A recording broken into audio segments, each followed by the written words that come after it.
What if I told you that a single phone call at 3 a.m. would drag a 68-year-old retired detective back into the most bizarre case of his entire career? My name is Frank Morrison, and after 42 years of police work, I thought I'd seen everything. Boy, was I wrong. It was a Tuesday night in November when my phone rang. Most folks my age would be annoyed by a call that late, but old habits die hard. In my line of work, late-night calls usually meant someone needed help badly. The voice on the other end was shaky, belonging to my neighbor's kid, Sarah, who lived 3 houses down. "Mr. Morrison, I'm sorry to call so late, but something really weird is happening at the old Peterson place. The lights keep going on and off, and there's this sound. I think someone might be in trouble." Now, the Peterson house had been empty for about 6 months since old Harold Peterson passed away. His family lived out of state and hadn't gotten around to selling it yet. I'd been keeping an eye on it, as neighbors do, but nothing seemed out of the ordinary during my evening walks. "Sarah, have you called the police?" I asked, already reaching for my pants. "I did, but they said they'd send someone when they could." "It's been 2 hours, Mr. Morrison. What if someone's hurt in there? Here's the thing about being a detective for 4 decades. You develop instincts that don't retire when you do." Something in Sarah's voice told me this wasn't just kids playing pranks or electrical problem. There was genuine fear there, and in my experience, when good people are genuinely scared, there's usually a good reason. I threw on my jacket and grabbed my flashlight. Yeah, I know what you're thinking. A 68-year-old man shouldn't be playing hero. But here's what civilians don't understand. Being a detective isn't just about physical strength. It's about reading situations, thinking strategically, and knowing when to act and when to wait. The Peterson house sat on a corner lot, surrounded by old oak trees that cast long shadows even on well-lit nights. As I approached, I could see what Sarah was talking about. The lights in the front room were flickering in a pattern that didn't seem random. 3 quick flashes, then darkness, then 2 longer pulses. It repeated every 30 seconds or so. My detective brain immediately started working. This wasn't an electrical issue. Electrical problems don't create patterns. This was either someone playing games or someone trying to communicate. The methodical nature of it reminded me of Morse code, though I'd never been great at reading it. I decided to circle the house first, which is Detective Work 101. Never go through the front door without knowing what you're walking into. The back of the house was dark, but I noticed something that made my blood run cold. The back door was slightly ajar, and there were fresh footprints in the flower bed, prints that were too large to belong to Harold Peterson, who had been a small man. That's when I heard it, the sound Sarah had mentioned. It wasn't quite a knocking, and it wasn't quite a tapping. It was rhythmic, like the lights, but coming from what sounded like the basement. 3 quick taps, pause, 2 longer ones. The same pattern as the lights. Now I had a choice to make. Wait for the police backup that might not come for another hour, or investigate further. In my younger days, I would have called for backup and waited. But at 68, with nothing but time on my hands and a mystery begging to be solved, I made a decision that would change everything. I pushed the back door open slowly. The house smelled musty and abandoned, but underneath that was something else, something that triggered memories from dozens of crime scenes. It was the smell of fear, that specific scent humans give off when they're terrified and trapped. The basement door was open, which struck me as odd. Harold had always kept it locked because of water damage from a flood years ago. The sounds were definitely coming from down there, along with what I now realized was a very faint voice. "Help, please, down here." The voice was weak, definitely human, and definitely in distress. This wasn't a prank or a break-in. Someone was trapped down there, and they'd been smart enough to create a signal system with whatever they had available.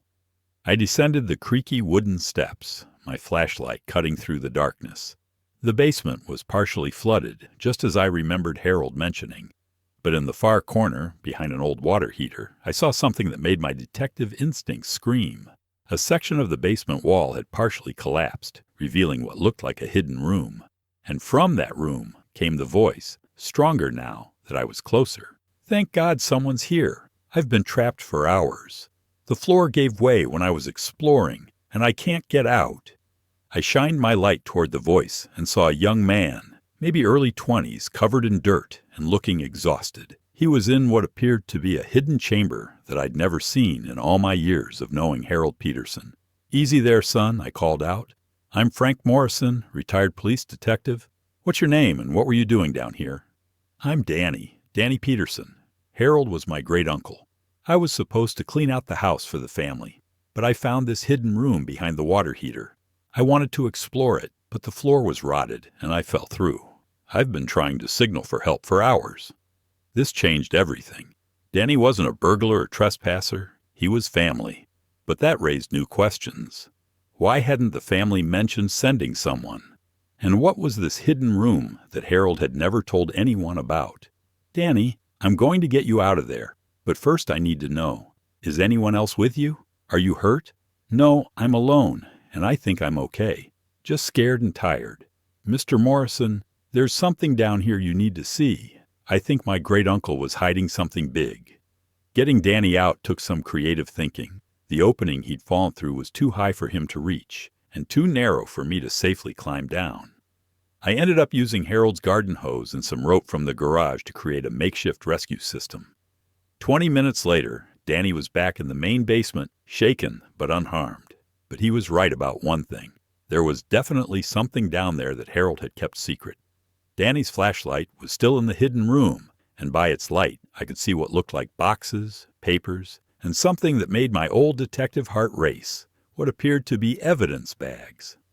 "Danny, before we go any further, I need to call this in. If your great-uncle was hiding evidence or case files, this could be bigger than either of us realizes. Mr. Morrison, I already looked through some of it while I was trapped. I think Uncle Harold was working on something after he retired, something he never told anyone about." The next hour was a blur of activity. The real police finally arrived, followed by the fire department and eventually some federal agents I didn't recognize. Turns out, Harold Peterson hadn't just been a random neighbor. He'd been an FBI agent before his retirement, something he'd kept hidden from everyone in the neighborhood. The hidden room contained files from a cold case he'd been working on privately, a series of art thefts from the 1980s that had never been solved. Harold had apparently been tracking the stolen pieces for years, following leads that the official investigation had missed. But here's where the story gets really interesting. Among Harold's files was evidence that one of the stolen paintings, a minor work by a famous artist, had been sold to a private collector right here in our town. Not only that, but Harold had figured out who the collector was and had been building a case to recover the painting. The collector was someone everyone in town knew and respected, someone who'd been sitting on a stolen masterpiece for over 30 years, probably not even knowing it was stolen. Harold had been trying to figure out how to handle the situation without destroying an innocent person's reputation. Danny's accidental discovery had cracked open a case that had been dormant for decades. The federal agents were excited about the lead, but they were also impressed by Harold's meticulous detective work. He'd done in retirement what the official investigation couldn't do with full resources. As the sun came up and the authorities finished documenting everything, I found myself thinking about the nature of obsession and dedication. Harold Peterson had spent his golden years not fishing or playing golf, but pursuing justice on a case that everyone else had given up on. "Mr. Morrison," Danny said as we watched the last of the federal agents leave, "do you think Uncle Harold would have wanted us to find this?" It was a good question. Part of me thought Harold had hidden it so well because he wasn't ready to reveal it. But another part of me, the detective part, knew that Harold had been a cop to his core. He'd hidden the evidence, but he'd also created a situation where it could be found by the right person at the right time. "I think your great-uncle was a man who believed in justice, Danny. Sometimes that means working cases even when you're not getting paid for it. Sometimes it means keeping secrets until the right moment." The aftermath of that night changed several lives. The stolen painting was recovered and returned to its rightful owners. The private collector, who had indeed purchased it innocently, was cleared of any wrongdoing and even received a reward from the insurance company. Danny inherited not just a house, but a legacy of dedication to justice that his great-uncle had never talked about. As for me, well, that night reminded me why I'd become a detective in the first place. It wasn't about the badge or the authority. It was about the puzzle, the satisfaction of uncovering truth, and the responsibility we have to help people when they're in trouble. The most interesting part of this whole story isn't the hidden room or the stolen art or even the federal investigation. It's the reminder that everyone around us is carrying stories we know nothing about. Harold Peterson was just the quiet neighbor who kept his lawn neat and waved hello. I never knew he was still fighting crime from his basement. That experience taught me something valuable about retirement and aging. Just because society says you're done doesn't mean you have to be done. Harold Peterson spent his final years pursuing justice because that's who he was at his core. The badge might have been put away, but the detective never retired. It also reminded me that sometimes the most important calls we get are the ones that wake us up at 3 a.m. Sarah's frightened voice on the phone that night led to the resolution of a decades-old crime and gave a family closure they didn't even know they needed. In the months that followed, I found myself looking at my own retirement differently. Instead of just maintaining routines and staying comfortable, I started volunteering with the local police department, helping with cold cases and training younger detectives. Harold's hidden investigation had shown me that experience and wisdom don't have expiration dates. The Peterson house eventually sold to a young family with kids. They know about the hidden room now, but they're not spooked by it. If anything, they're proud to live in a house where a dedicated lawman spent his final years fighting the good fight. Sometimes I walk by that corner lot and think about Harold Peterson, working alone in his basement, following leads, and building cases that no one paid him to build. There's something beautiful about that level of dedication, that refusal to let injustice stand just because it's old or forgotten. That night taught me that retirement doesn't mean the end of your story. It might just be the beginning of your most important chapter. Harold Peterson solved his last case posthumously with the help of his great-nephew's curiosity and an old detective's willingness to answer the phone at 3 a.m. And Danny? He decided to follow in his great-uncle's footsteps, joining the FBI Academy the following year. Sometimes the most important discoveries aren't the ones we're looking for, but the ones that find us when we're brave enough to investigate the strange sounds in the night. The moral of this story isn't about hidden rooms or stolen art or even solving crimes. It's about the fact that every day, opportunities to help others present themselves to us. Sometimes they come as phone calls at inconvenient hours. Sometimes they come as strange lights in abandoned houses. And sometimes they come as chances to discover that the people we think we know are actually heroes hiding in plain sight. So the next time someone calls you at 3 a.m. with a problem that seems like it should be someone else's responsibility, remember Harold Peterson. Remember that being a good neighbor, a good citizen, and a good human being doesn't clock out at retirement. It doesn't take a break because you're tired. It shows up when people need help, regardless of the hour or the circumstances. That's the real lesson from my most interesting case as a 68-year-old retired detective.